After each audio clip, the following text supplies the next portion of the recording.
Good morning, good morning, good morning. So sorry for the late start. No matter how many times I try to plan this out to get out here early, I'm always a little bit behind schedule. But that's okay. I am ready to rock and roll. Uh, all right. So on tap this morning, we're going to work on this guy here. This is Spider Ham. I have a commission that I have to wrap up today because if I don't, it's going to be late to its arrival. So we're working on that today. Get that done. Hopefully in the next like 30 minutes. The good part is the roughy part's done. And that makes life 20 times easier to get things done. So let me jump in here real quick. See something really fast here. And then we'll get going. We're gonna cook for probably about an hour and a half because I got delayed. But that's okay. We're okay.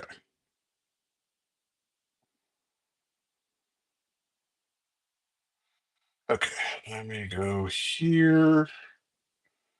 Let's check this order and then we're good to go. Orders, card. Okay, so I got some of that up today. All right.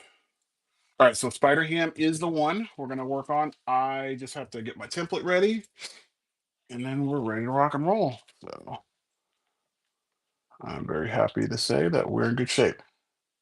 Orders, and we get a whole fan going on there. And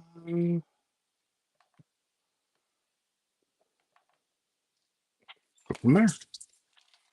Okay. Template up and running. Feel like it's going a lot faster than I was earlier. All right, templates. And if I pull back a little bit, let's see, got that. Gonna go shows. The good part is that over the weekend, I decided, I need to kind of streamline this process. Not that I don't like drawing live for every card, but if I'm doing this bulk stuff, I'd like to kind of get some of the mindless stuff out of the way first. So what I've done is that I have pretty much gotten up to like the next 30 characters roughed out, so I already know what they look like. What is going on, Purple Haze? How are you doing this morning? Good to see you up on the stream, bright and early. All right, so this is my right side. I want to get that there like that. Ooh, that is very yellow. I don't like that. All right, so let's try that. There we go. Perfect. Swapping between yellow and so I think I'm going to turn that guy off. Yeah, we'll turn that off because I thought I'm going to have to go get a white light for that one because I thought I was going to work. That's okay. All right, so I know you just got in here, Purple Haze, but we are doing a Spider Ham. This will actually be my first one that I'm ever doing, but I've done tons of Spider-Man characters. Oh, that's definitely not going to work because that is a good card.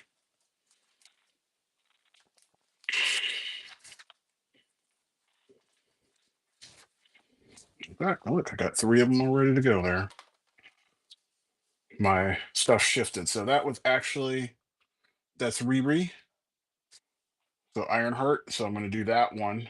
Got to get that one done next. And then I can move on to my others that I have already set up. Oh, no wonder why it shifted. It wasn't in the template properly. That is why. We hate when that happens. All right, so that's one. I'm gonna get another one just set up so that way we're ready to rock and roll. I'll put some music in the background. We kind of get the vibe going.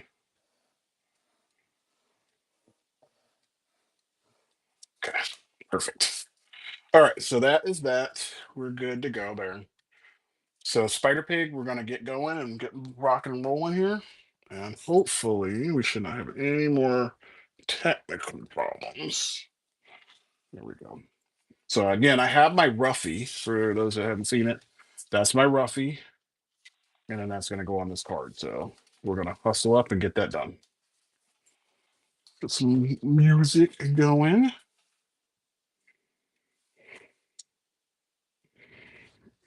So the goal is to have four shows a week. So we're looking at Monday, Tuesday, Thursday, Friday. That's my goal. Depending on how things roll, that's what we're shooting for. Let me find my music.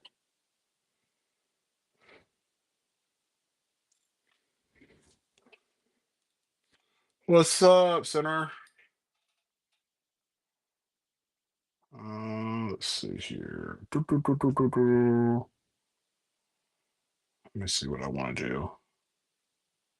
I think I'm going to just do some basic stuff with probably do some Harry Mack because I like his rapping style.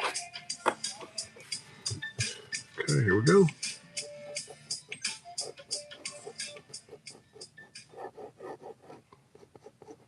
If you have any questions along the way, please let me know and I'll try to answer them as best I can. 1-800-Flowers.com. We were 11 years old when we met, and she didn't like me at all. We played tennis together. The goal for this is 1,000 cards. You know, it's insane. I don't have a problem doing the amount. It's good. It's a very cool amount to do. It's something in progress for a couple years. I was in a completely different line of work, but I was doing an apprenticeship as a sound engineer, and my mentor passed away, and his widow gifted me a lot of equipment that I need to get Spider-Ham out here. It's been kind of like a passion project. Oh, that's awesome, man. That's so cool. What kind of music do you like to work on? You know what? I think I'm going to have to do something that doesn't have talking, so that way it doesn't talk over me. So we're going to do... I think I'm just going to stick with some lo-fi. Oh, they got lo-fi 80s. That sounds good. Okay. So the goal for this whole project is doing 1,000 cards, 1,000 sketch cards. That's going to be a combination between ones that people commission, but and ones that I've already got on a list. So the list, basically, if you guys order them, you pick out certain characters, they'll just be checked off my list, and it'll kind of like speed things up a little bit. But I'm just going to keep on going through all of them. I have everything. Like literally, we're doing like 3 different comic book based sets. I'm doing Transformers. Let's see, that's 4. I'm doing wrestlers. What's going on, Gracie? Let's see. We have anime, Pokemon, cartoon characters. I'm trying to remember what the other 2 are. Can't remember off the top of my head. But let me pull it up and I'll let you know right now. Let me do that right now. So that way everybody's on the same page and everybody knows what's coming. All right. Where's my list? That's the Marvel list. I need to have that complete list. Okay. Okay. So the complete list is this. What's going on? Everything. Edit. Let me see if that was not the right list. That was not right. Okay. All right. So we have Marvel. Let's see here. The list shifted on me a little bit. Okay. Marvel, DC Comics, Image Comics, video game characters, Pokemon, Transformers, anime, movies, cartoon characters, and lastly, wrestlers. Those are all 10 different categories that I'm going to be doing for this. And like I said, if I get some, suggestions along the way, I will definitely utilize them and add them to the list. Um, but as of right now, my goal is just to, push through mine and get it done. Get this guy knocked out. Get the list done. And of course, there is a goal. The goal obviously is the 1,000, but the goal for getting it done, I have to have everything done by next November.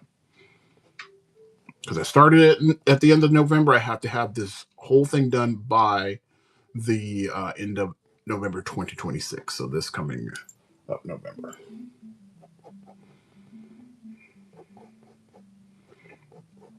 You got to make goals in order to be able to see success.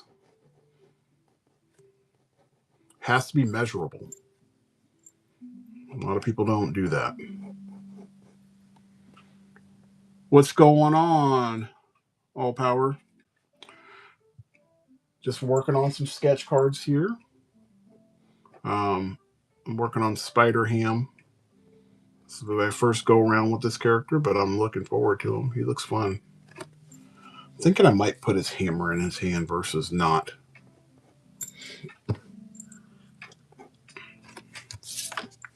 Put that up there. Never drawn this character before. He looks fun though.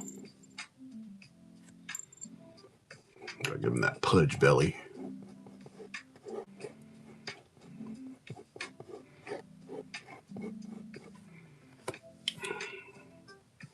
And we're going to put the leg up here like this. So I haven't seen you on a stream before, All Powerful. So just so you're aware, I'm just working on some sketch cards here. I have a whole series that I'm doing. 1,000 different characters. Hopefully I'll be able to hit people's desires when I do this.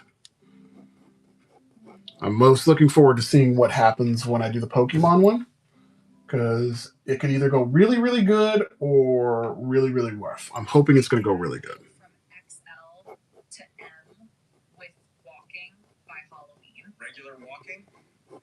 No, sorry. That's impossible. So what should we do? How old is your phone? Okay. So my Spider Pig's going to look a little bit different, but I think he's going to hit the mark. He's going to have this big old dome. I know that.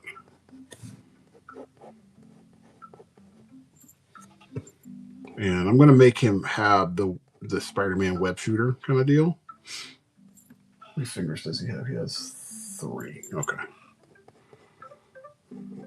Versus the traditional 5. So he's going to have this.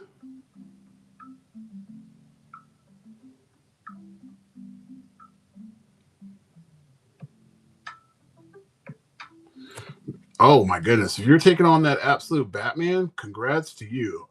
That design for that character is dope. I'm glad you took your time on that one.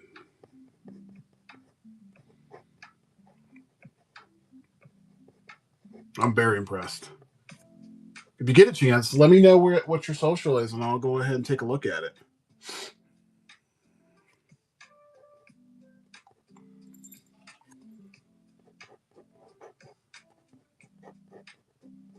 I mean, I honestly, when it came to that particular series, I only bought the book. I didn't know anything about it. Okay, perfect. I didn't know anything about the book. I just bought it because I love the artwork. Let me pull you up here. That way I can give you a follow too.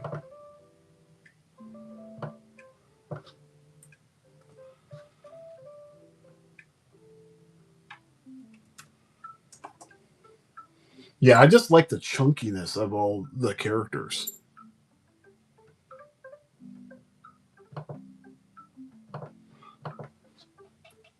Did you go in there hard with the heavy blacks, the black inks?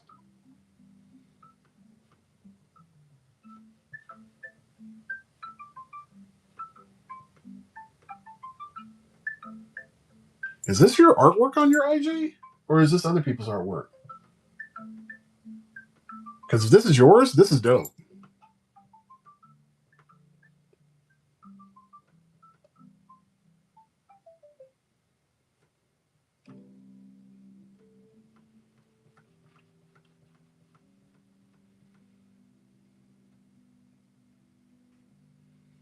Yeah, I gotta follow that. I gotta check that stuff out on the reg. Nice. Nice. The cool part is you can't really put a finger on what kind of style you have.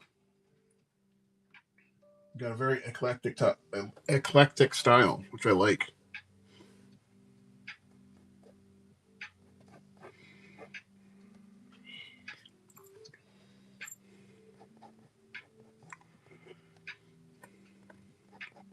A lot of people don't like it when people do like multiple stuff, but I think that's pretty dope that you can do all that stuff.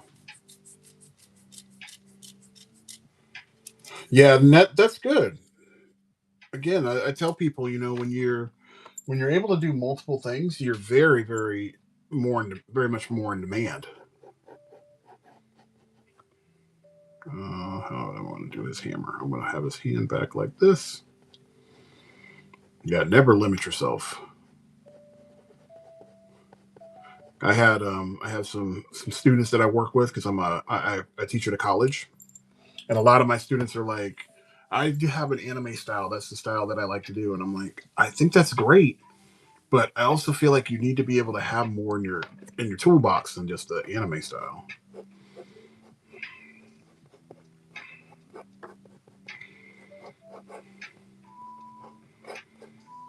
Because what if you're doing anime and you decide I want to add something, or you have other things you want to do, then you're able to be more, more fluid. That's how other tattoo styles came to be.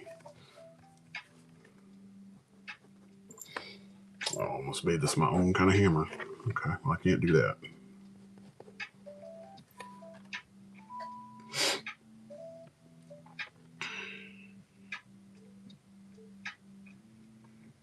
Well, that's good. There's nothing wrong with being, doing random stuff.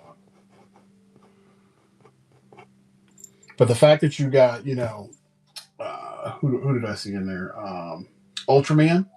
I mean, that's your most recent stuff.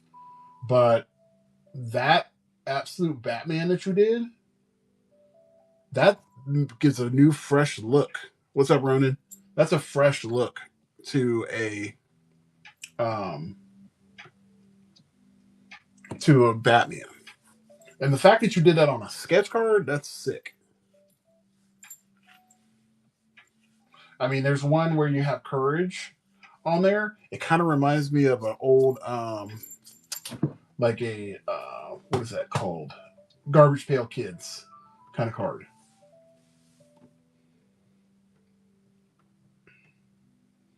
So you're definitely bringing the heat. I'm going to give you that. Let's put Spider-Ham back up there. Okay. Gotta have Spider-Ham with his mallet. That's what we're going to do. And then we'll give him his little ears.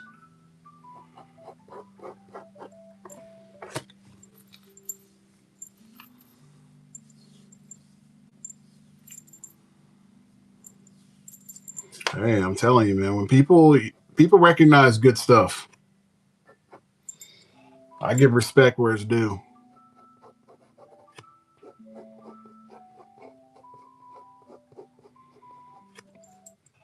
I give more respect to people that do stuff that I can't do.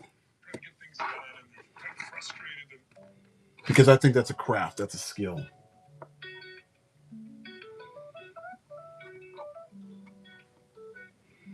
Let me change my lo-fi here.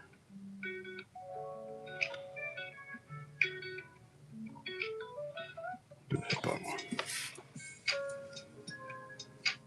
Well, thank you. I appreciate that.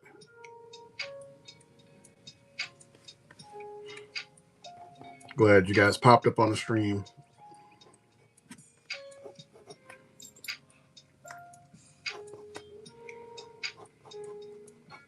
So what would you say is your toughest piece of artwork that you ever had to do?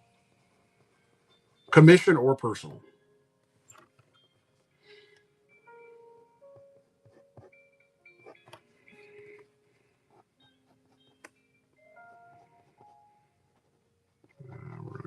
see on here.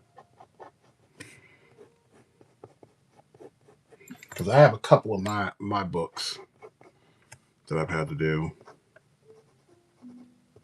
I'm done tinkering with that. Let's get some ink on this. I think I might go straight to a 1 and a 2.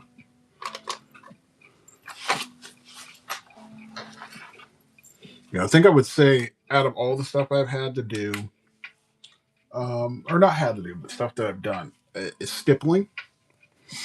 So have you ever done that before? Well, I get that.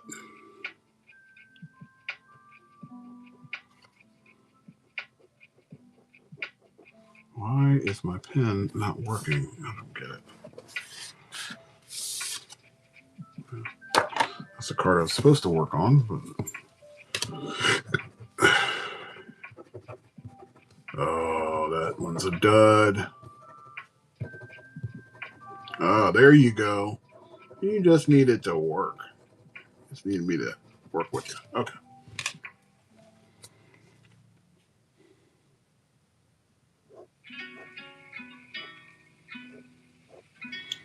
Yeah, weak on a piece of artwork. I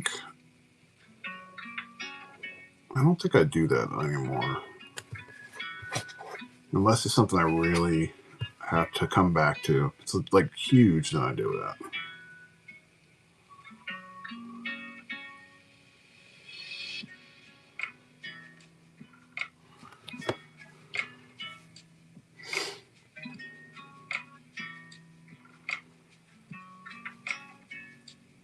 Wow. That's impressive.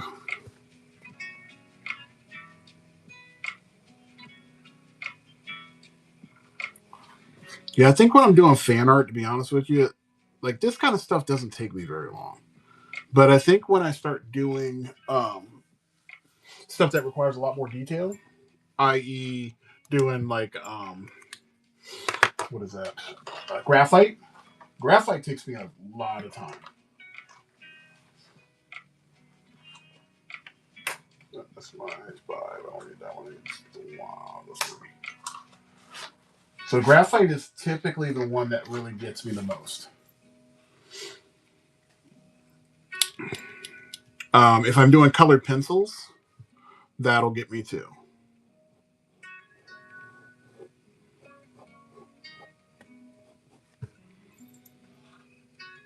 Okay. So I have to make sure I get these spider webs on his face correct.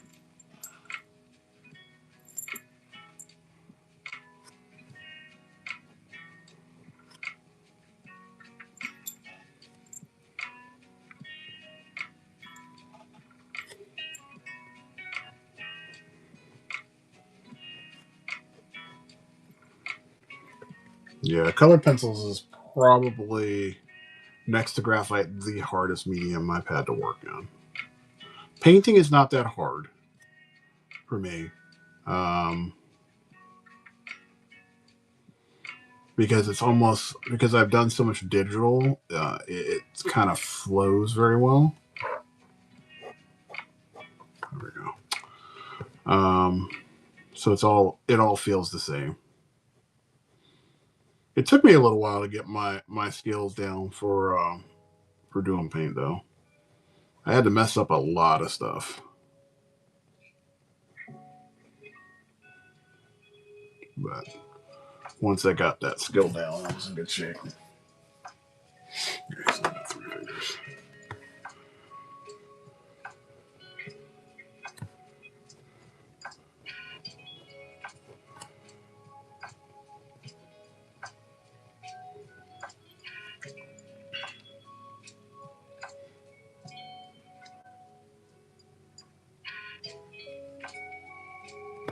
It does. I mean, a lot of that stuff does, but think about it like this. I mean, the same thing could be said about mixing paint. Yeah, you have to kind of understand how colors work in order for you to get great quality designs, right? Like when you're painting, because you can jack up a painting real fast and make it muddy. What's going on, Scott? The good part about paint, though, is like you can paint over things. That's with colored pencils. It's not the same kind of setup.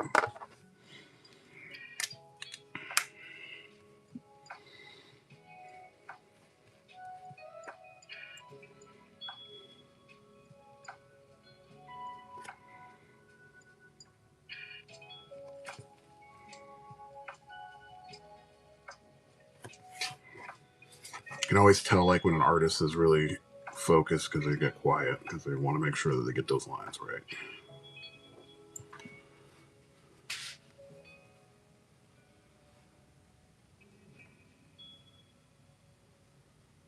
Yeah, I've only had it happen a couple of times. Um, I had it happen with one of my students' pieces. I wasn't doing it, but I was kind of trying to help him maneuver a paint or a picture that he was working on, and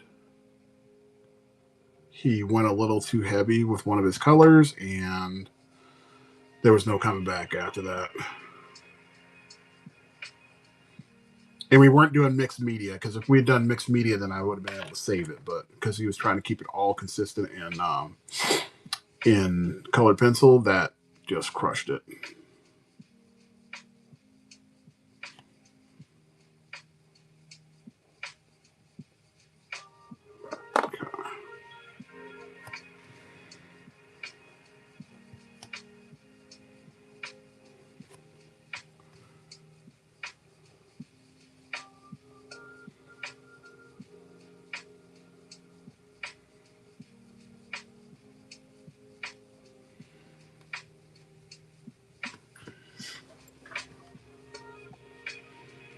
Yeah, I'm in the same boat. Like when I'm doing all of my pieces, like these pieces, I use color pencils to kind of tie everything together.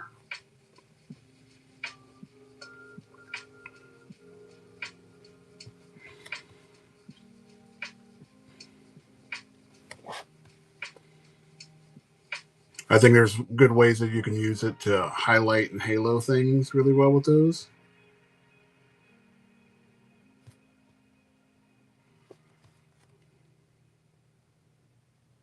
But here's the other thing: like if you get good quality colored pencils, then it kind of makes things a little easier. Like I had to invest in good quality stuff. Um, Going to the Prismacolors was like a game changer for me.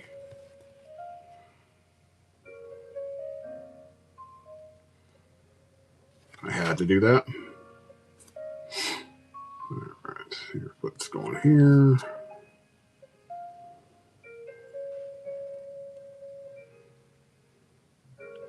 Those are good as well. Absolutely.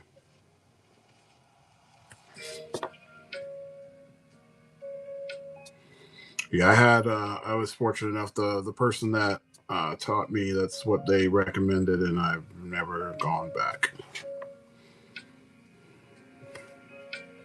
I think Faber Castell's got great um, charcoal pencils,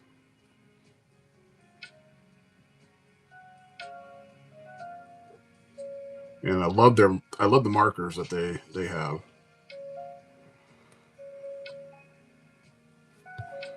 Got this weird looking hand because his arm is way back. That's okay. It's because the perspective I used. That's, that'll be fine.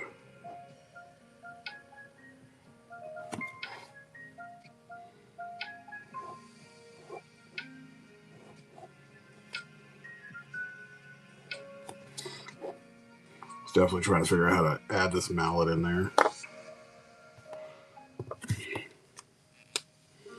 What's going on, Lucky?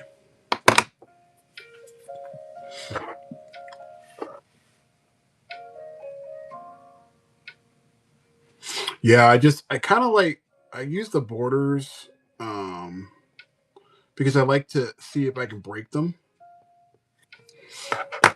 I feel like if you're able to do that, then it makes the character look like they're coming out of the area that they're in.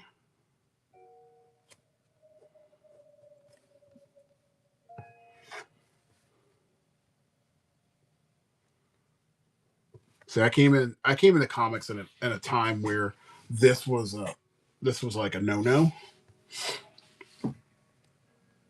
So being able to do it myself with this stuff, I love it. It makes the pieces look more dynamic, to be honest with you.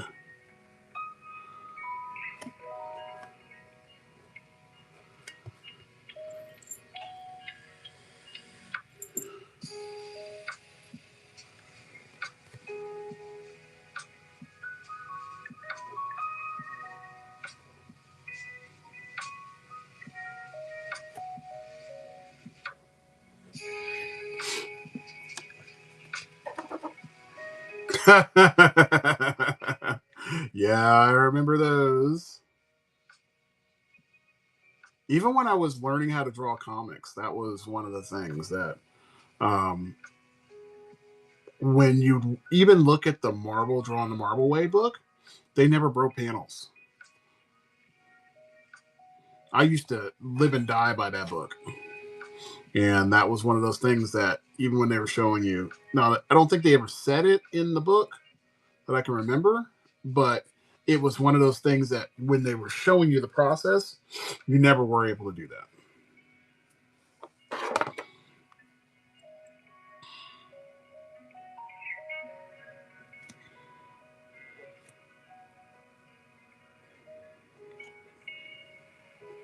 Yeah, they weren't about that life.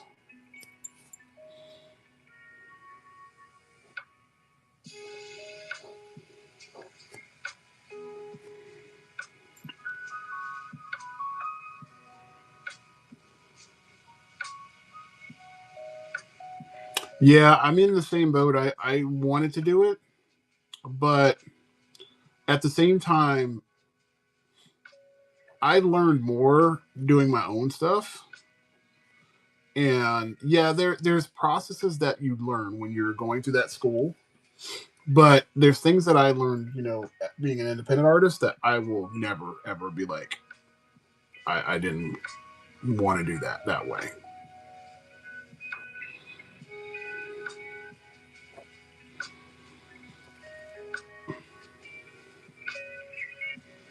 I learned so much, doing my own thing.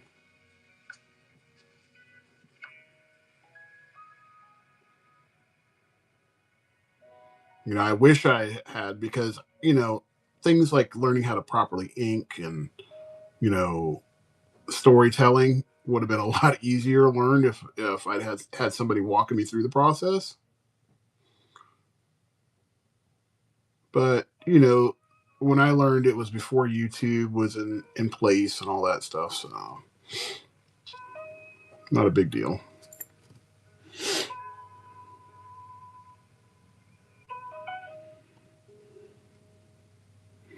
Yeah, I mean, the good part about going to a school like that is that they kind of break you of certain habits. They kind of break things down to you so that way they make more sense and all that. However, um, just like anything else that you do, things become more organic to you. There are certain processes that you will utilize that, you know, I'm sorry, I should say takeaways that you will use from their school or from any school for that matter.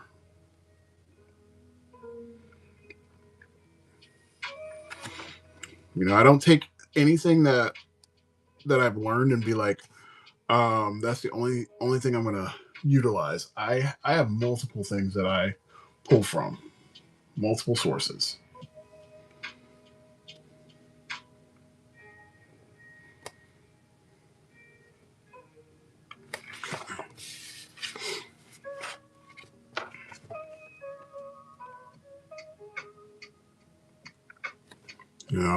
Even when I grew up, I was a kid that watched um, Image Comics come to life, right? And there were things about Image Comics that just didn't make sense when they first came out. However, I was like, I just want to draw cool shit. That's all I want to do. But when you break it down, and one thing that's happened that definitely helped that comic company out along with other independent people is that you learn how to keep something moving forward. You don't want to be on a project like, if you create something, if it's finite, cool, then you learn how to write a story that starts at the beginning and ends well, right? Not something that you're trying to piece together as you're going along. You want to have something that's solid. And a lot of these stories that people come up with, there's something broken about them. They don't have a plan. And Image nowadays, a lot of the creators, they have plans. Because they've learned from people's past mistakes, which is very, very important. Is my tube broken too? Oh, I know what happened. I use these on top of Copic, or not Copics. Gotta get the gunk out of there. I might have to use my other number too. Gotta remember not to do that. Use that on top of my Copic markers.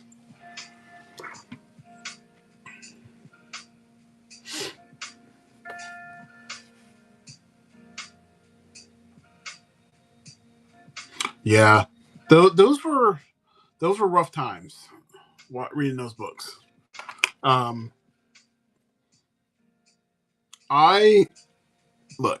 will say this about Rob Liefeld. Rob Liefeld, I think when he first came in and did book 1 of Youngblood, and I would probably even say even book 2, I think those were pretty solid, setups for him. Were they very dynamic and, deep rooted stories? Hell no. I'll be honest with you. Absolutely not. But they were perfect for him. When you look at him and you compare him against his partners, be that like a Todd McFarlane, Todd was a much deeper thinker. Even Jim Lee was a deeper thinker. Silvestri was. I feel like Eric Larson is, but he had to find his own path on that book. And once he did, he just hit him, put his foot on the gas and had to stop for, 300 plus books. And I will say, it's pretty cool to see, like, out of all those people, he's the only one that still draws his own book. But that's all he wanted to do. He just wanted to draw comics. I like people that come in with a plan. Even if you're doing like a story arc that's 3 months, it's planned out. It's not just, oh, hey, I'm gonna just do this right now because this is cool. No, I like somebody that's got a plan. I think if we look at comics nowadays, I think that's where the problem lie. Because there's no like real plan as far as the comics go. I think people are just trying to make cool stuff that fits in with what's going on around them instead of just making cool books.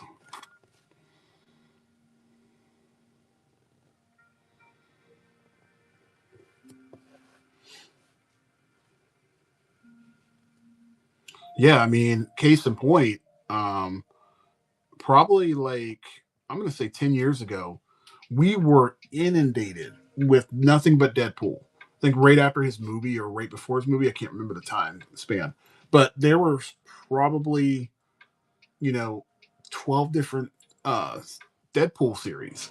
And it was just a lot. And that was just one character.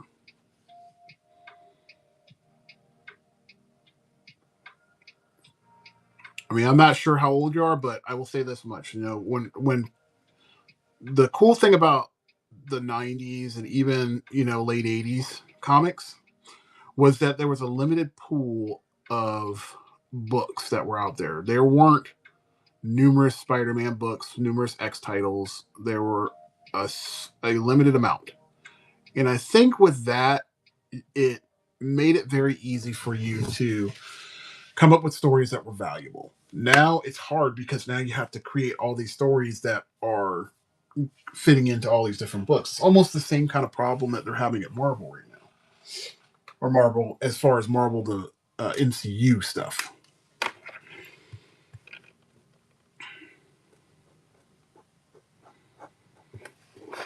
You have too many properties, you got to cut back.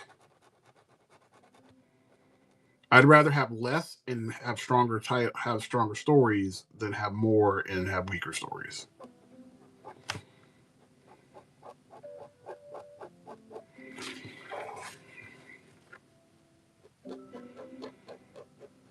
You know, I'm very glad that we have independent producers too in the comic book industry. Yeah, I mean, think about this. Like right now, if you go to a comic book store, now I'm talking about a comic book store that's got like a good arrangement of comics. I'm sorry, a good assortment of comics.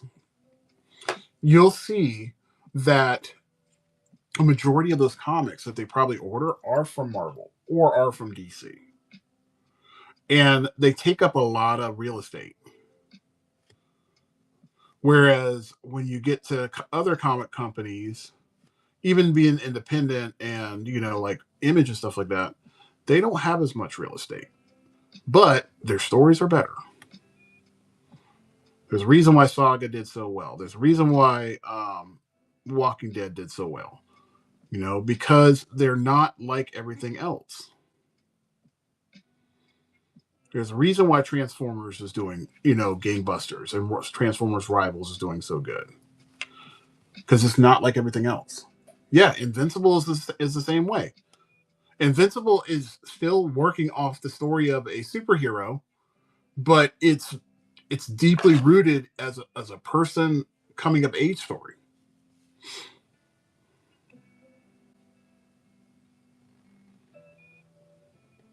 But again, when Kirkman came up with that, he wanted it to be a finite story, and he did that, and guess what? It ended perfectly.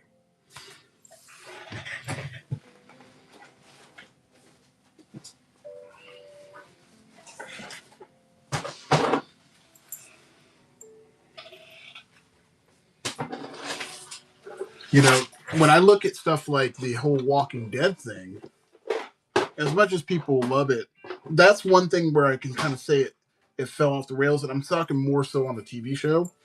It doesn't make a lot of sense now. I mean, you're making all these spin-offs and all this stuff. Eventually, you just gotta be like, the zombies win.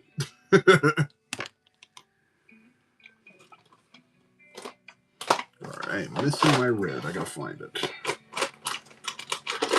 Where are you, my red? Where's that at? Oh, that's the new one. Okay, cool.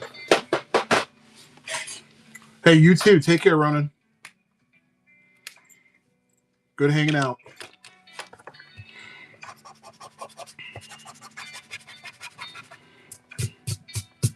You know, Robert Kirkman is definitely a visionary.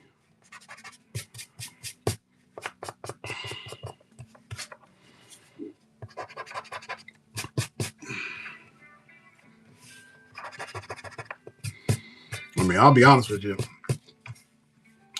When people look at stuff like this Invincible series, like I had been told about Invincible years ago. This professor that I had, he goes like, "You need to read this book. You're gonna like it." And I was like, whatever, you know, because I was like, I love Spawn, I like my X-Men, you know, I love all these other titles, but this Invincible, I was like, this is weird. And I didn't like the design of the character at the time. But again, that's one of those things where you have to, you know, get past the first 25 books, and then you really start to see the dynamics of this character. And then you're like, holy shit, this character is dope. You know, you have to think differently. You have to create differently. Bring on artists that are going to be there for a while. There's a reason when we look at that run of Batman that Greg Capullo did with Snyder. The reason it's so good is because they were on that book for so long. Consistent team. We don't have those anymore. We have people that jump ship and do all sorts of different things and want to do other projects. And how this comes full circle is that when you are first getting into doing your own comic, right? You're doing independent books. It's just you and whoever else is on your team. And you're hungry and you want to create that book. So you're creating multiple pieces to that book. You're not diluting it. You're focused. And you put all your energy into that book.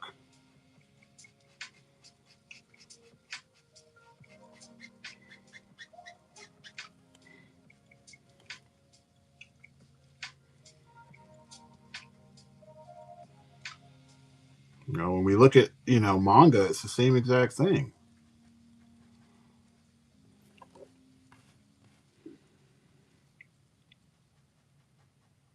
Yeah, the New 52, the idea was great.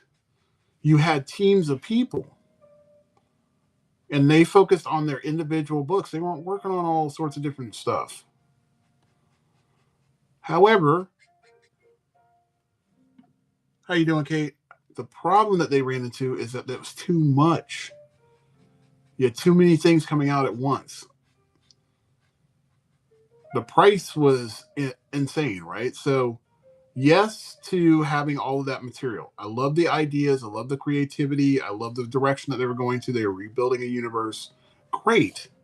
But you got to look at it from the consumer side, too. You're like, hold on. So a consumer has to pick up 8 books a week at $5 a piece. Yeah, I'm gonna tap out because all those stories are connected. That made sense back in the day when we were paying $1.25 a book or $2 a book. That's reasonable.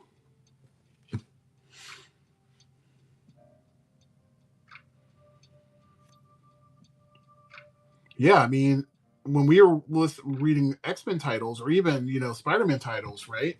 Because a lot of those were the ones that tied in together. You would spend $2 a book, right?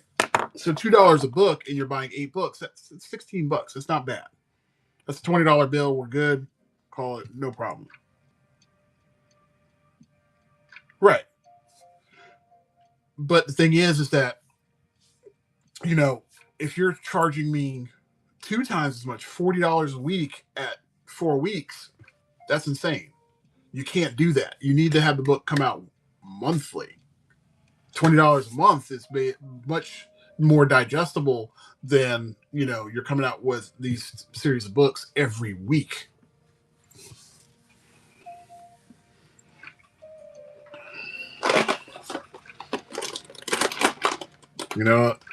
And the other part to all of this stuff too is that part that I don't like.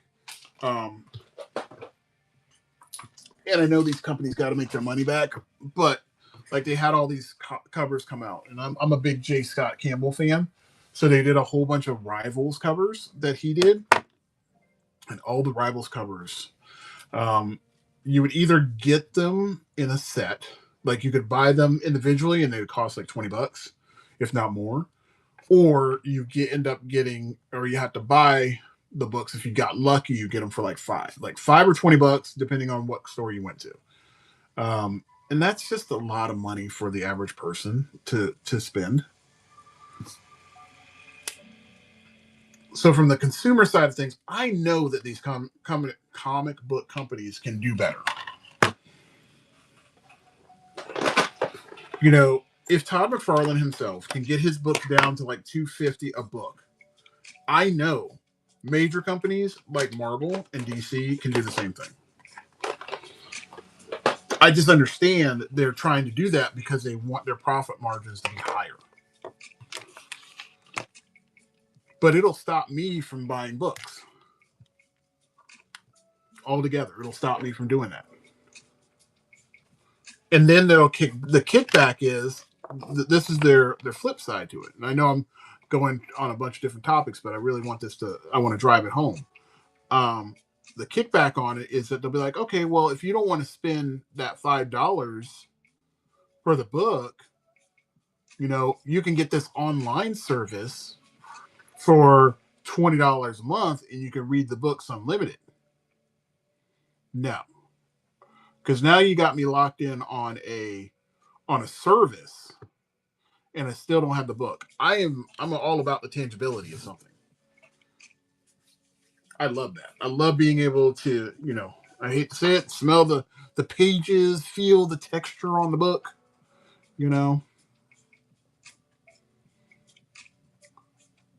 But I'm also not going to perpetuate these digital services for that particular thing, because then we lose the craft.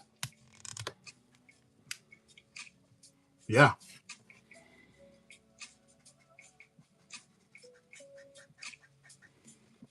There's something about having the physical book. And if it's a textbook, I get you.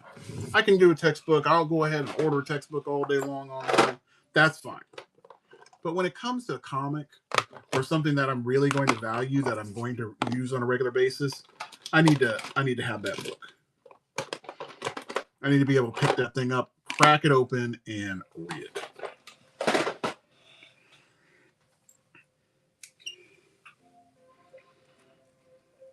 But this is what we're running into. So that's one of the reasons why I support a lot of indie artists, because I feel like indie artists are a lot more hungry. I feel like franchise artists, I shouldn't say franchise, I should say artists that are, that stick around for a while, kind of like, basketball players stick to a certain team. They're loyal.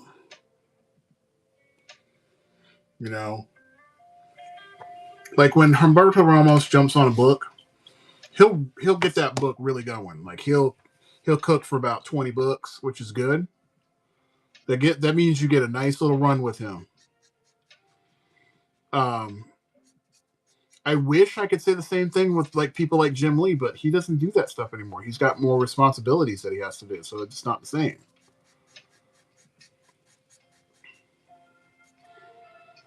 Greg Capullo, when he's not on major projects, he's in the same boat.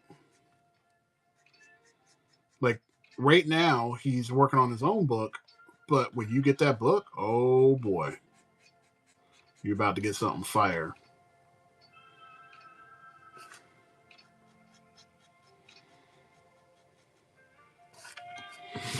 I could tell he wasn't firing all cylinders when he did that Wolverine Revenge.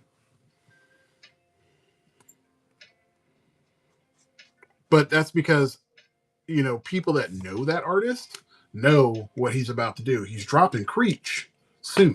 Like, Creech is coming. Yeah, I am all about his book Creech coming out.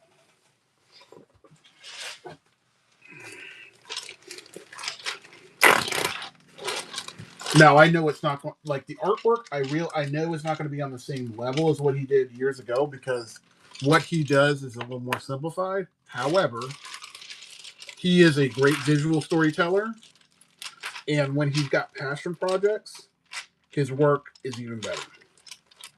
And this is a passion project of his. I think he said it's going to be like 100+ page book. So with a 100+ page book, he's really bringing it. He's been working on this thing for years. Oh, we're going to be real good after this is done.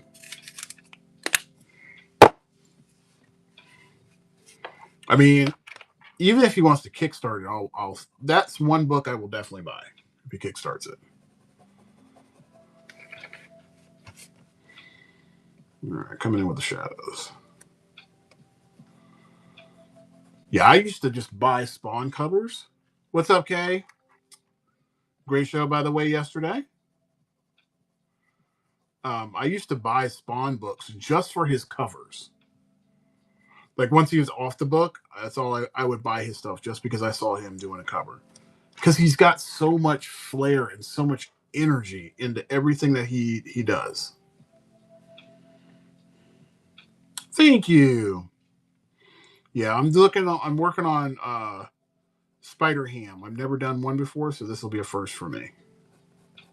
Had a commission for him last week, so I'm just wrapping this up before I send it out today. Figured it'd just be better to put it on the show versus, doing it personally.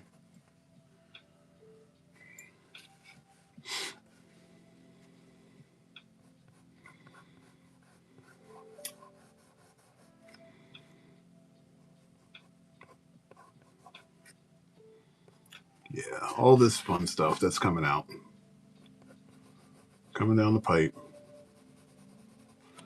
Yeah, I think I need to take myself back to the comic store. I haven't been there in months. I really only get back in the comics when, free comic book day comes back around. That's really the only time I get really back into it.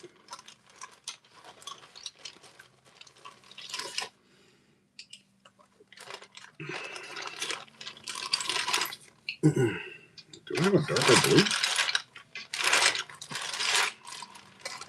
I do.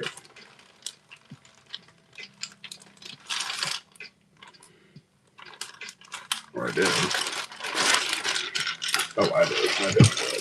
Just gotta layer this bad boy.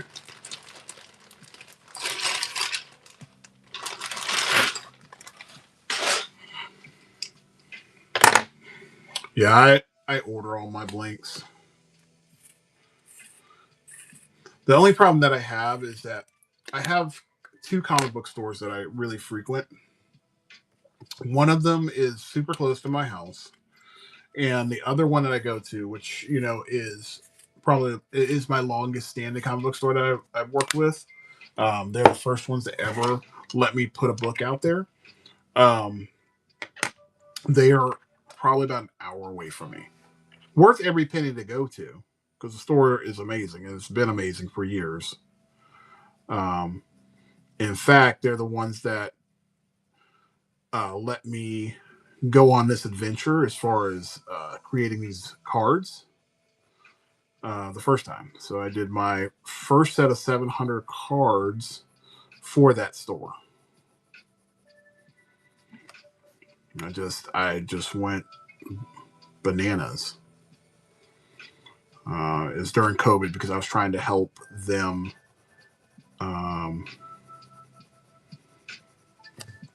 get more customers, like maintain their customer base.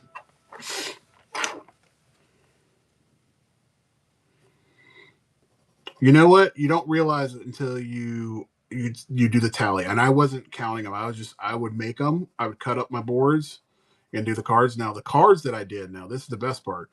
The cards that I was doing at the time were about double the size of this. All in black and white. Inked. And a variety of different characters. I have copies of all the designs. One day I'm gonna put it into a book and turn it into a coloring book.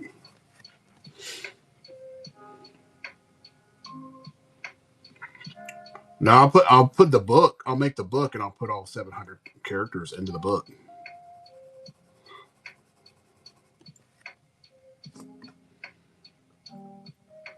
I don't know. That one was unique. I mean, I'm trying to push it because this one's going to be 1,000 sketch cards before November.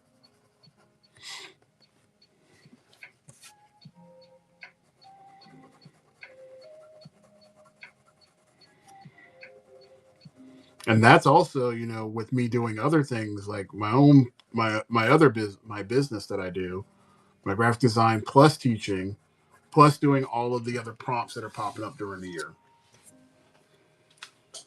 So it's a lot of extra stuff.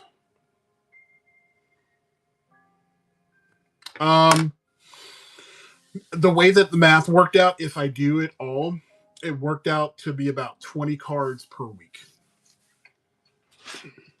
But I'm a little behind, so I got to play catch up. So I got more than 20. But I can draw pretty fast. The good part is I did this process. And Kay, you might want to look at this too. So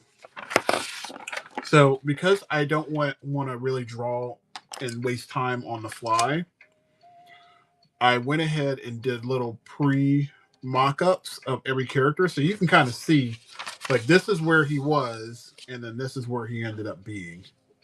So it's pretty close to what I wanted. So I took him away from more like the dog look to more of the Spider-Ham. Yeah, doing the mock-up part, it's a lifesaver because I can mock up and literally I can do every character or all the characters that I did moving forward, the next 30. It literally took me like 10 minutes.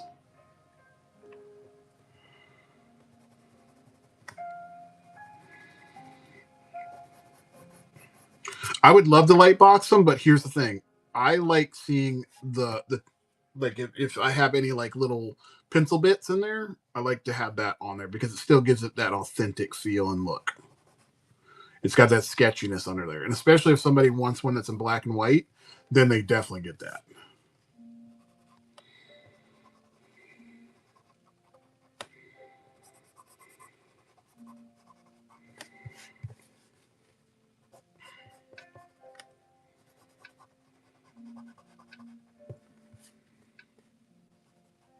Yeah, I don't knock anybody's particular way of doing things at all. I mean, if you want to do that, I mean, it's still your work.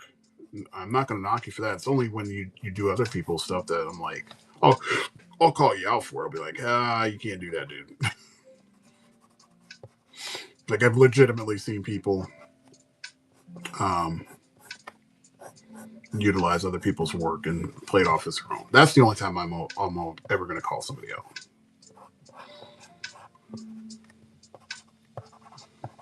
I did call out one thing on my social media a year ago. So I don't know if anybody remembers, but a year ago, Todd McFarlane went ahead and did a Spawn cover contest. So he said, you submit your covers over this period of a month. So each week he would give you a prompt and he would be like, okay, here's a prompt, here's a prompt, here's a prompt, right? So since you know where this is going, I submitted it I submitted all 4 weeks. No problem. And I thought I submitted a really good piece. And out of the 4, I knew one of them was a banger. Like I was like, this one, if any of the covers I do, this is going to be the one that's going to hit the hardest. And nothing. Like I saw the covers that they had. I'm not going to knock anybody's pieces. I know he eliminated a couple of them because they were AI generated. But the covers that they did, they were cool. I mean, everybody that did get selected for it, they did really good. However, I did feel like this one was one that was it. Now, here's the deal. I'm going to show you the cover that was produced. Okay, I'm going to show you my cover. I'm going to show you my cover first, and then I'm going to show you the one that was actually generated. And this is kind of crazy. Let me see if I can find the cover. I think it's 356, 365. Trying to remember which one it was. You know what? I can look it up here. I'll let you know. Because this is crazy. When you see it, you're going to be like, wow, this is nuts. Where are my Spawn covers? And I saw this. The reason I knew it was like similar is because I went to a con and I was like, hold the phone here. This looks very familiar. Man, they don't have the cover in here. Let me see if I can find it here. I think it's 362.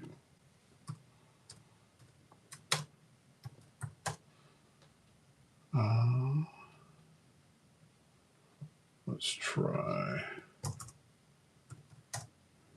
359. Nope. 58.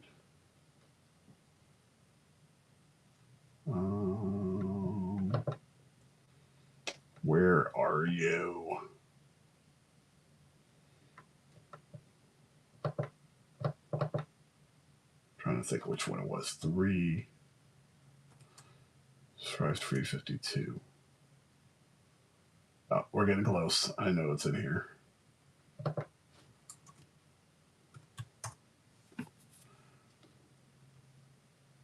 You know what? I'm going to go to his Spawn website because I know it's on there because I know it came out last year.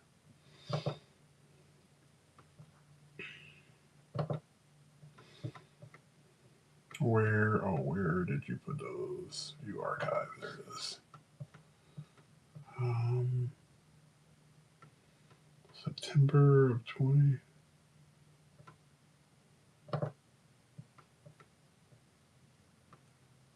Yeah, because when you guys see this is insane. Oh, that's last year. I know it was 2025.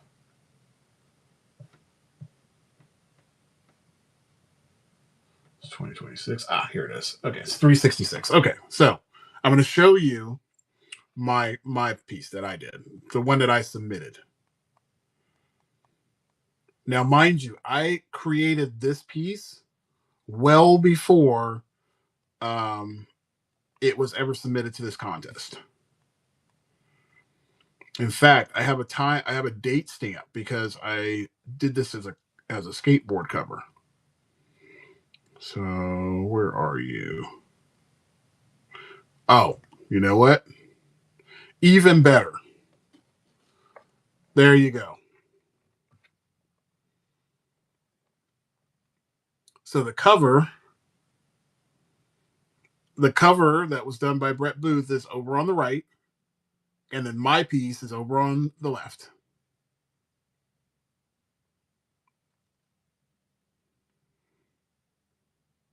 Now, I created this years ago.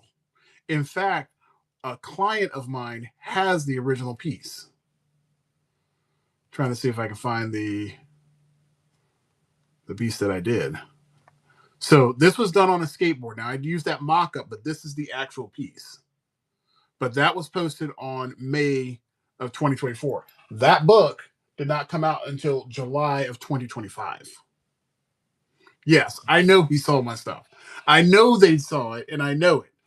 Nobody will ever say anything about it, but that shit, the one I did was fire, and they know it.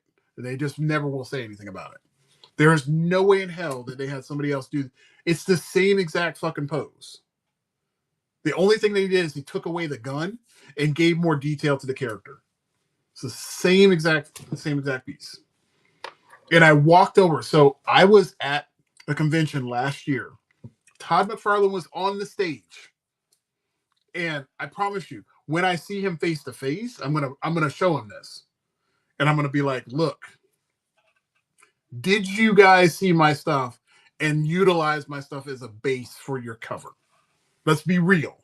Because if you look at the two, they're the same exact shit.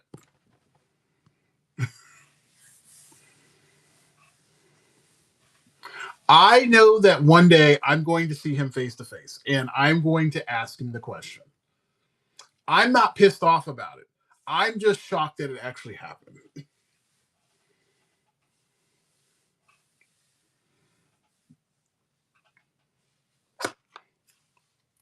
I mean, it says something to you, like when you can, do a piece of art and then all of a sudden you see a duplicate of your art, on somebody else's book, you're just like, wow, they bit my shit. So that must mean that I did something good.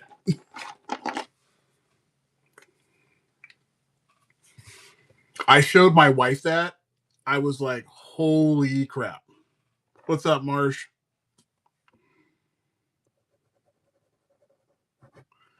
I was literally inside of I was teaching one day and my student was working on some stuff and they dropped that cover online. I was like, no, they didn't. No, because I submitted it in July and then I submitted it in January because that's when they did the contest. And then in July, I see the cover. I'm like, you got to be kidding me. There's no way. No way at all. But yeah, that happened. So I didn't get a chance to show it to him because when I was at the show, he was doing a talk, and he did a very long talk. He actually went 15 minutes over his talk time. So as soon as he was done, he rushed right out. And in order to see him, in order to get autographs from him, you had to be in a lottery to do it. So when he comes back to another show, I'm getting in the lottery, I'm bringing my stuff with me, and I'm going to put both pieces in front of him and be like, hey, how you doing? I'm the dude that drew this one. I know your guy drew that one, but I did this, and I know you bit my stuff. Thank you. Now go ahead. I'm going to show you some other stuff. Go ahead and, can you hire me so I can go ahead and do some work for you?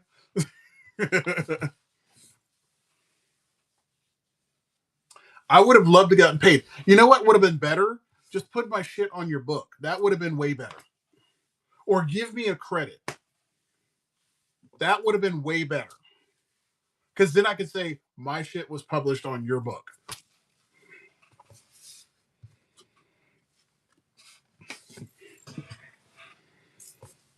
I would have loved to have had that happen, but it didn't happen. It's frustrating.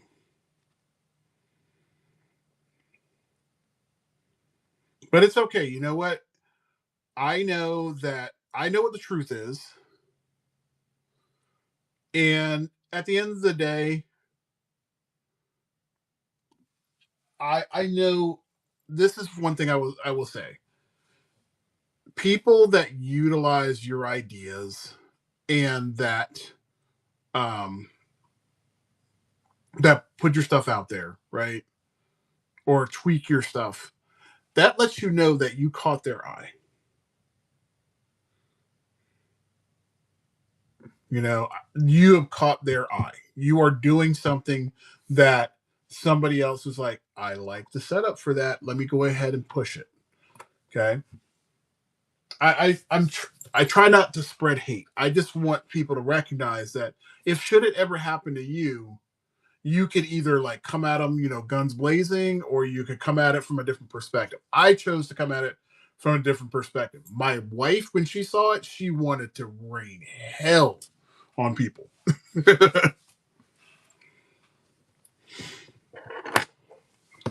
She really did.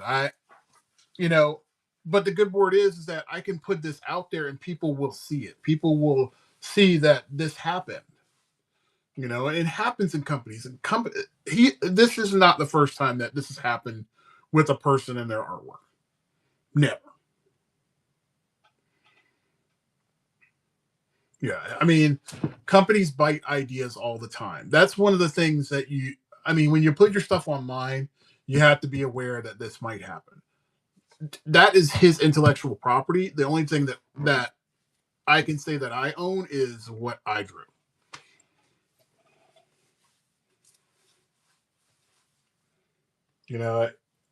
If I was to overlay them, they're pretty fucking close. They're pretty much the same thing.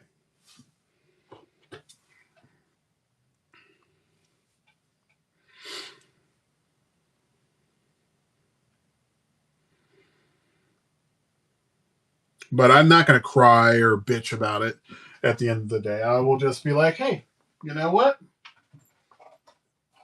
I see that you liked what I did. One day we're going to have this conversation face to face, and we'll come at it from a different, we'll come at it in a good direction. I'm not gonna fight you. I feel like you can catch more bees with honey. That kind of that mentality.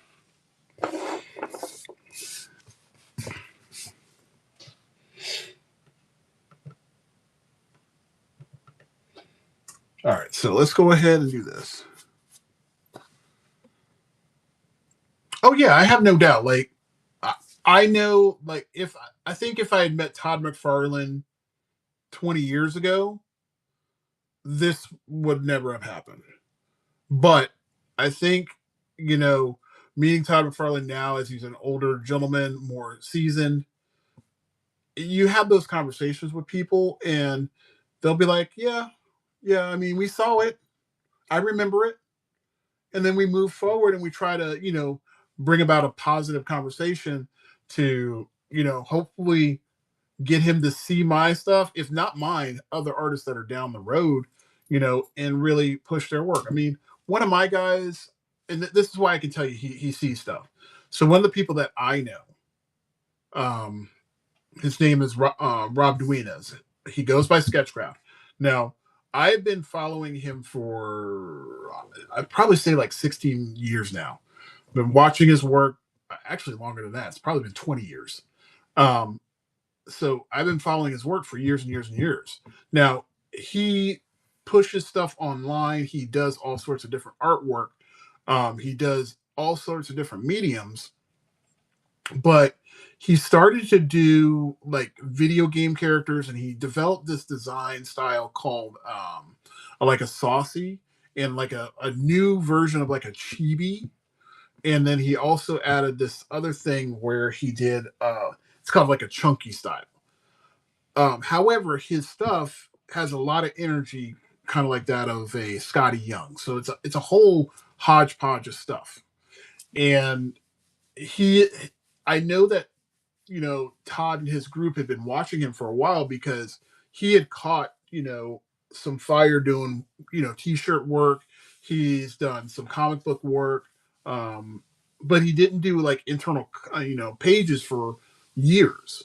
However, he did one cover for Informer magazine, and it had this multitude of different video game characters, and it was one of many pieces that got him a book working for Todd McFarlane. And that's how Spawn Kills Every Spawn came to be. He just happened to be in the right place, right time, when Todd was starting to launch new titles.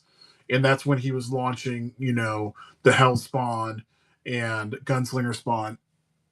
Spawn Kills Every Spawn was part of that whole launch.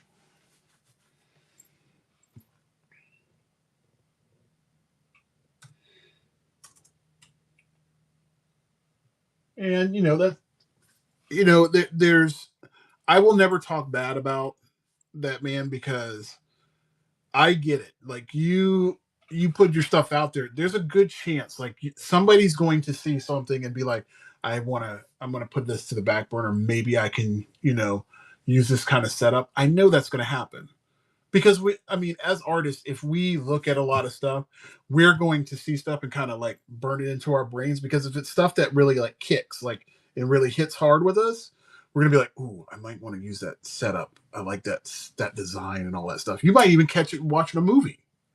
It happens. And I understand it. And that's why I say, when I'm looking at it from a different perspective, like when I first saw it, I was pissed. But when I gave some time for it to breathe, I looked at it and I said, listen, I'm doing something right for somebody to go ahead and take my design. That's how that works. And now I have a story to tell anybody that, that I speak to. Be like, yeah, this happened.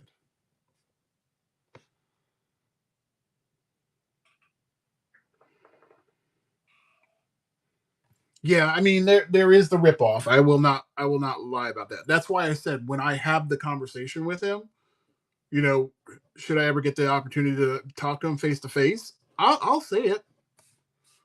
I'll be honest. And the thing is I have to put the pieces in front of his face and be like, bam, bam. Hey, can you sign my work? And then you can go ahead and sign this piece, please. And then I'm going to go and give you a copy of the print, so that way you can always have it in your stock, just to drive it home. I never said I'm beyond petty. I will definitely do that.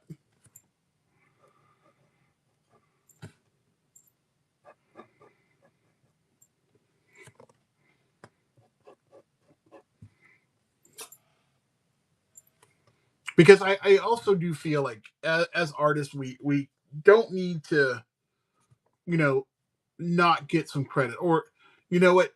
Todd McFarlane is notorious for saying, hey, look, the reason that I got fed up with Marvel and all this kind of good stuff is because they wouldn't even like give me a watch or give me a copy of the t-shirt design that my artwork, produced, that kind of stuff.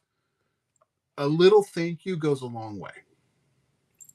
A little bit of recognition saying, hey, look, this was based off of somebody else's artwork. Goes a long way.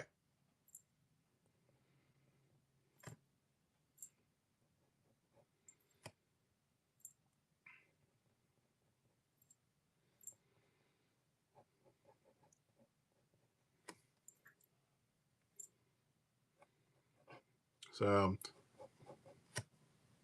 yeah, I think that's the first and only time I've ever had anybody, pinch my work ever. And the weird part was, as a friend of mine, I saw like his stuff has been pinched so many times. Like I literally saw people take his artwork offline, put it on shirts, and sell the shit.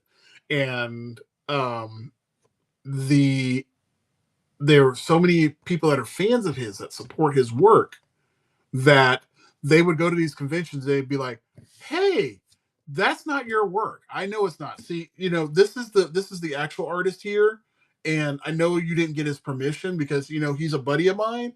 I know you don't. So you need to go ahead and get rid of that." And I saw at a convention somebody, they either packed up their stuff or somebody came, like security came, and they removed all the stuff that was of that artist.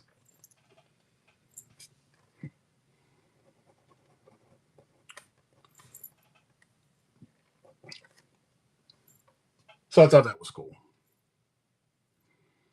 But yes, like I said, when I get my opportunity to see him, because he's been, and I say him, since Todd's been making more, rounds and comic shows and whatnot.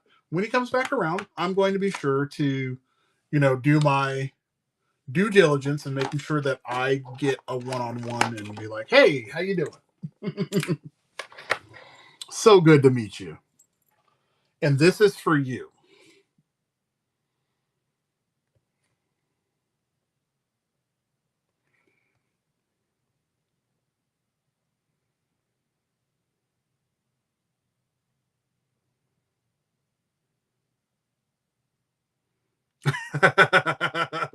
Thank you. You have yourself a good one. Thanks for hanging out, man.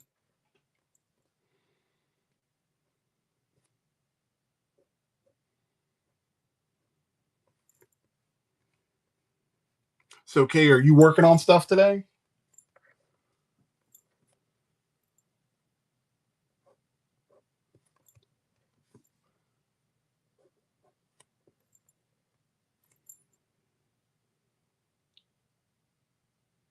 Oh, well, that happens. After a day off.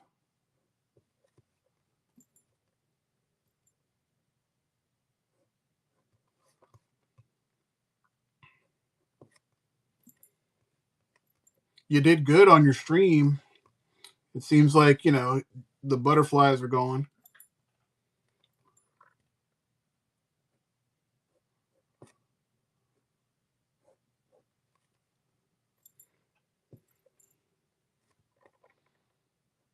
Glad to see you took the initiative and went ahead and did it. I mean, you're doing the artwork anyway, right?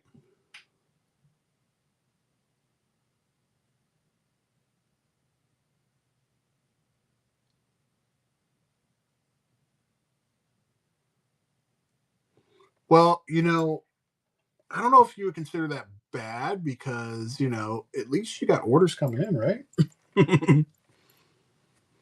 It's perspective.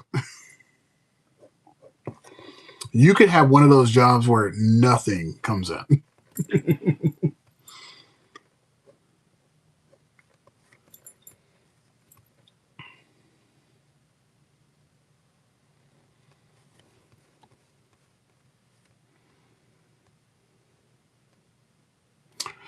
Well, yeah, getting a commission would be nice.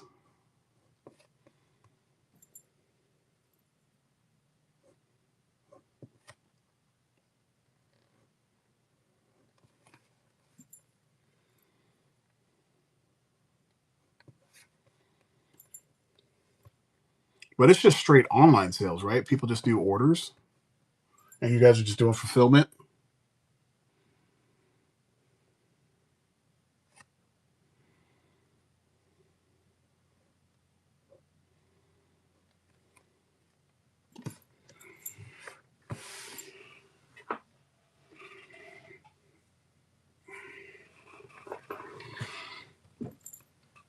Yeah, that person's probably not going to make a brick and mortar. I can probably put money on that one.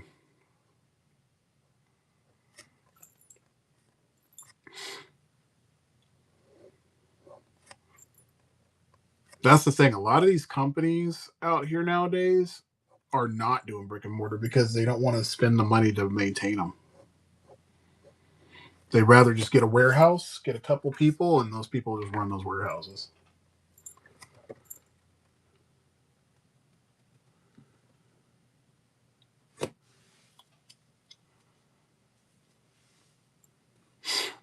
Yeah, and that's where the overhead costs come into play.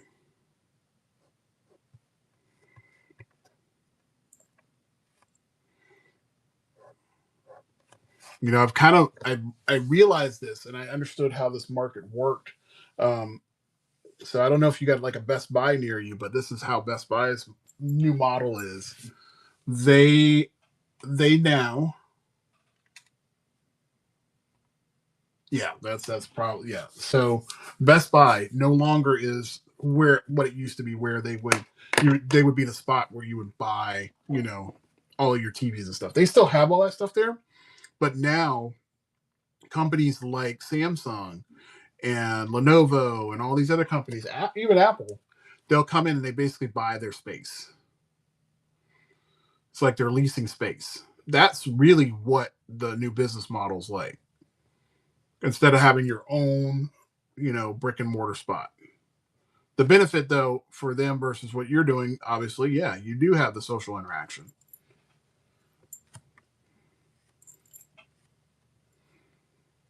That's needed. I mean, we're people that need to interact with people. What's up, John?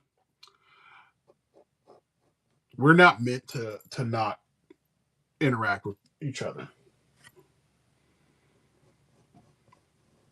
I was just having this conversation the other day, and I'm just going to have it again today with my class.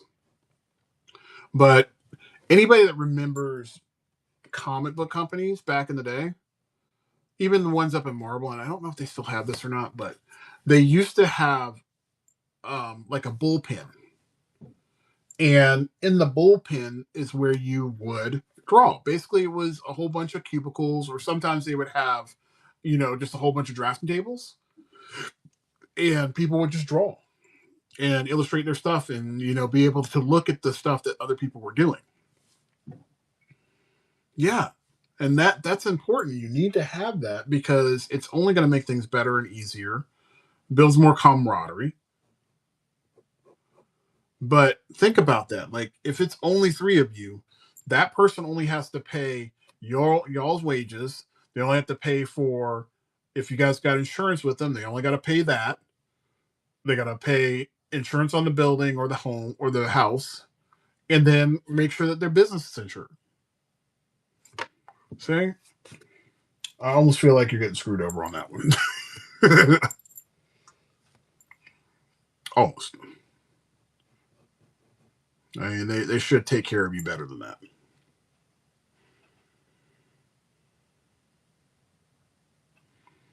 Yeah, and then that's one of those things where, you know, that's a sticky situation.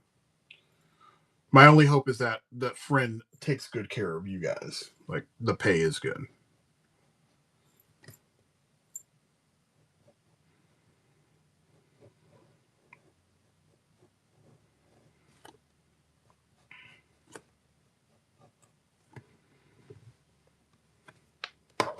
I don't think I'm gonna draw that all the way out. Oh shucks, my computer's about to die. Damn it. And I have just a few more minutes because I gotta go to work. I didn't realize it was so late. At least I'm just gonna get these inks on reading before I leave.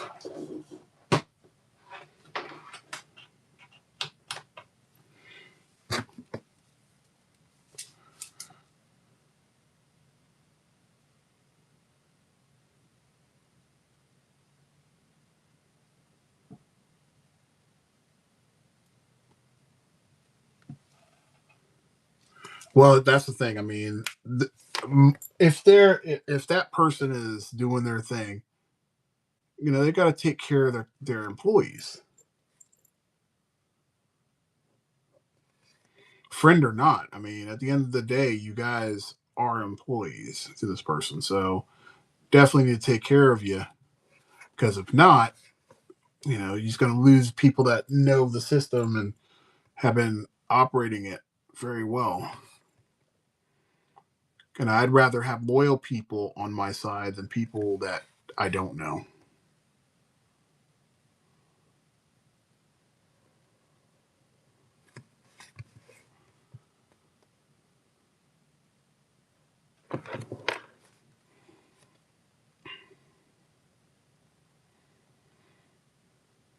That's how businesses work. If he doesn't take good care of you, then it's only going to hurt him, because when you got to train up new people,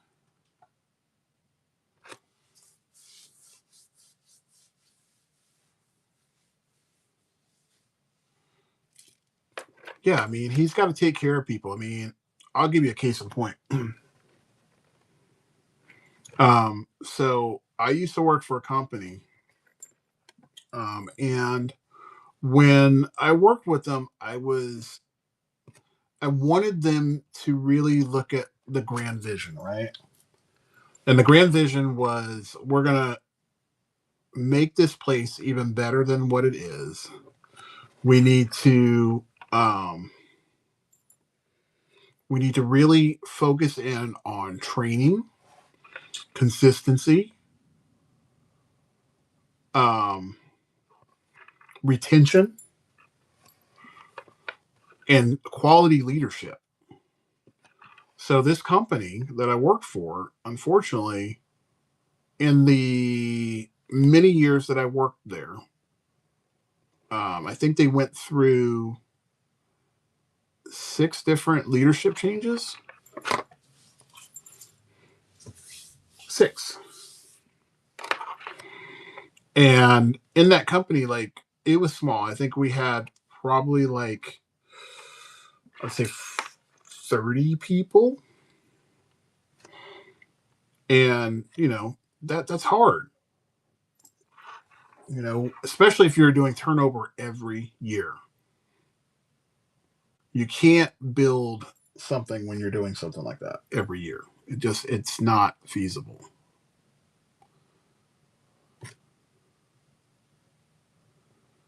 So I got to a point where I was like, something's got to change. So I went to them and I gave them a list of stuff that had to change in order for things to really move in a positive direction.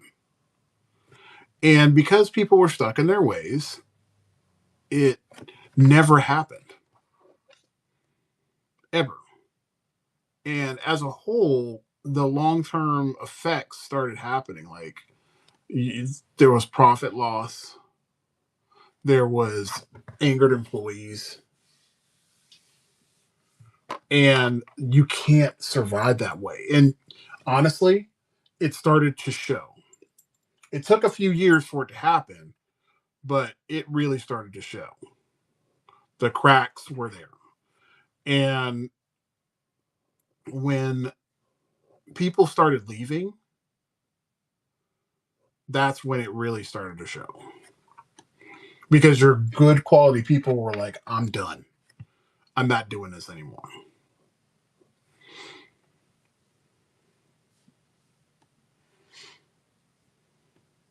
Yeah, and that's one of those things. I mean, you're at this point, it's just kind of building yourself up to have an exit plan.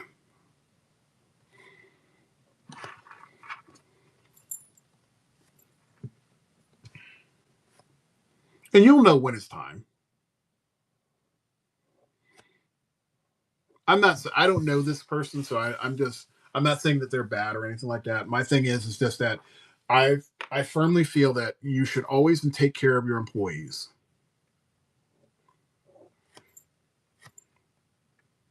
Because it's a trickle down effect. The guy that used to run the show, The Prophet, he would preached this all the time. His name was Marcus Lemonis. He'd say it's about people, process, and product. Okay. If you have a good product, you have to back it up with a good process and good people to execute it. And I've seen so many good businesses, like great ideas, come to fruition, but they were poorly executed by the people that were above. They were so attached to the one way that they were doing it that they couldn't see the forest through the trees. You know, and I credit my wife a lot to what I had to do, because she listened to my belly aching and all this kind of good stuff. And ultimately, when things went down, she knew I wasn't happy. And she also knew, she's like, you'll know when it's time. And when I knew it was time, it showed. Like, I was like, I'm done. I'm not doing this anymore. I have options. You know, I have faith. If anything, that was my biggest thing. I had faith. So when I took the leap, I was ready. I was like, I'm good.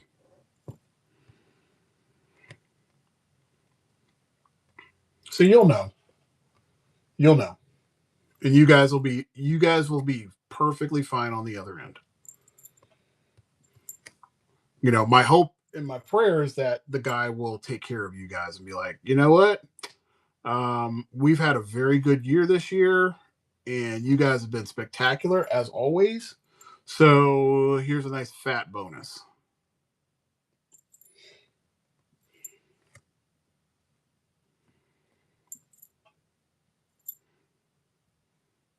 You never know. You never know.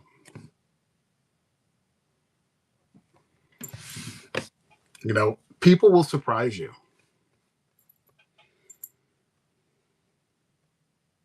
Yeah. And you know what? There's an episode of Big Bang Theory where Sheldon is a complete dick, right? But he ends up at one point giving Howard's kids a a gives them some money from their experiment.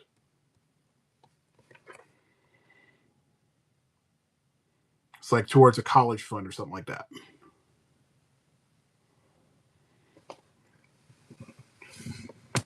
But you never know. That's why I say, you know, unexpected things happen to people and they don't even realize it's going to happen. Like their heart changes.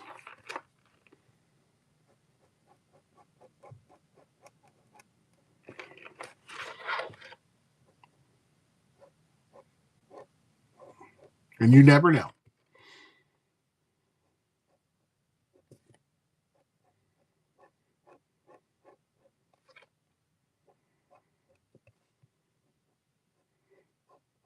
That's why I try not to give up on people. I try to give people, you know, a little extra.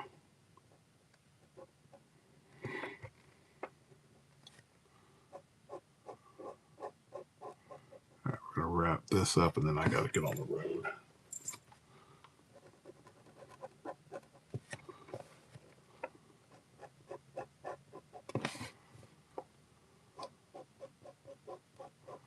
Yeah, the spider ham made me. I talked and I saw that the spider ham took me a little longer than I thought it was going to.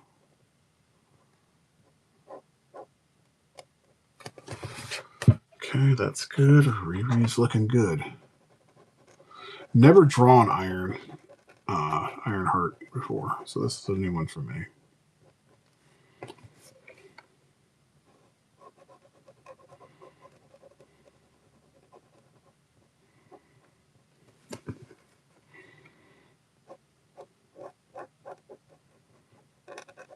Well, I meant to ask you yesterday. So you said that you and your husband were moving at one point in time. Did you guys just decide that you wanted to stay where you were at?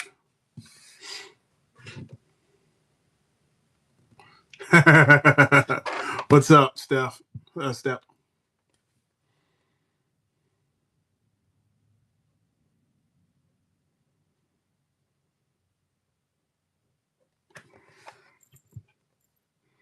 People hate on Ironheart, man. That was actually not a half bad series. I wish they had developed it a little bit more, but I did like the show.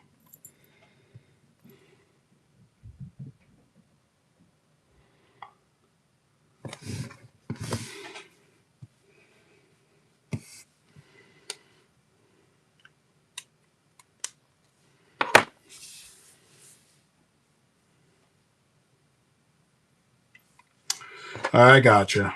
No, that happens. Just not the time.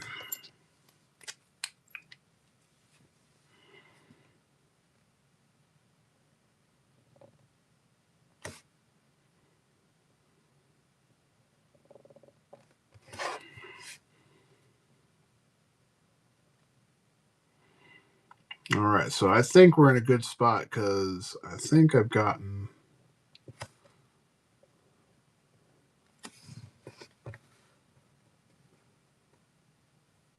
Yeah, that does make things a little more complicated. You know what that means? You're just gonna have to move states.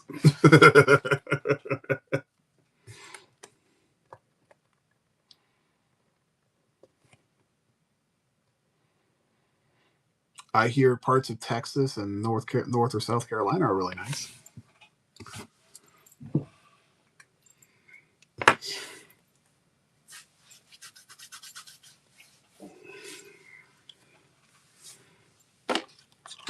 If you want to make that kind of trek.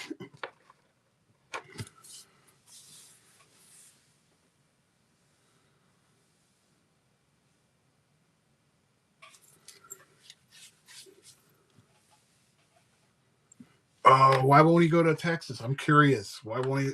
Why no Texas? Other than the storms.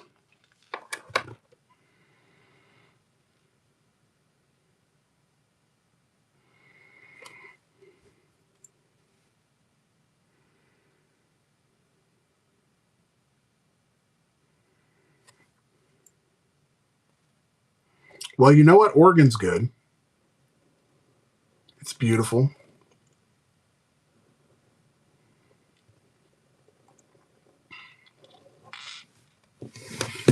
That's friends of mine that live up there.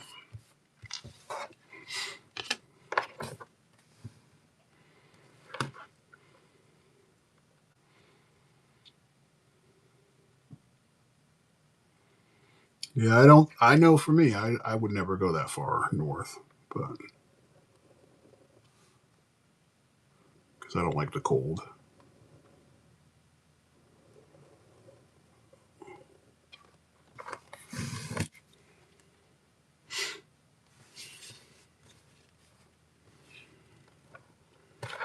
Telling you, whatnot is fun, but I would love to live in up north. But I think I would. I would take the option to go to Texas only because I have family in that area.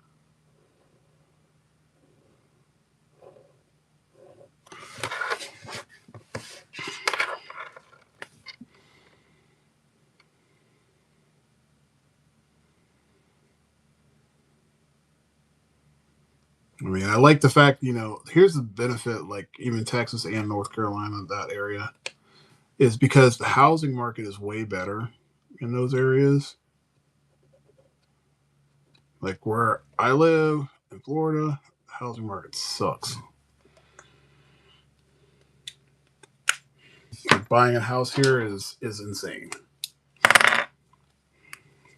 But you go up there, the same exact house style you get for half, if not a little bit less. Like it's crazy. My sister's house and my best friend's house, they're pretty much the same exact house, but my sister paid half the amount and she's in a different state. Half. Sick.